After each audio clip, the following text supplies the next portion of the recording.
ស្ងប់នេះមិនមែនអសកម្មទេចិត្តមនុស្សដែលពាក្យថាស្ងប់កន្លែងនេះគឺមានន័យថាចិត្តដែលមានតុល្យភាព នឹងថឹងល្អ នឹងថឹងល្អមិនចង្អេងចង្អាងដូចថាមិនជ្រួលច្បល់ក្នុងរឿងតូចតាចឬក៏មិនឆាប់ភ័យឆាប់ខ្លាចឆាប់អីចឹងណាហ្នឹងហើយអញ្ចឹងវិធីសាស្ត្រដែលអប់រំចិត្តនេះគឺអាចប្រើប្រាស់ដែលយើងមានស្រេចនេះកម្មវិធីវិបស្សនាកម្មវិធីសមាធិនេះហើយគេធ្វើដូចនៅស្រុកអង់គ្លេសគេអត់គេប្រើនៅតាមសាលាបឋមសិក្សានេះក្មេងចម្រើនវិបស្សនាមិនមានអីនេះទេលោកវាយចូលទៅក្នុង YouTube វាយហ្នឹងឃើញ កណា កម្មវិធីឲ្យក្មេងសប្បាយចិត្តដូចថាបើលេងកម្មវិធីផ្សេងជួនកាលក្មេងខ្លះលេងទៅនាំឲ្យ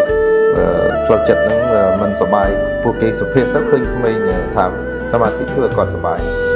ក្នុងន័យថាគាត់ដូចថាគាត់ ចិត្តបរិសុទ្ធល្អ ណាក្មេងនៅចិត្តបរិសុទ្ធល្អហើយដូចជាក្មេងធ្វើឲ្យក្មេងនឹងស្គាល់ខ្លួនឯងបានច្រើន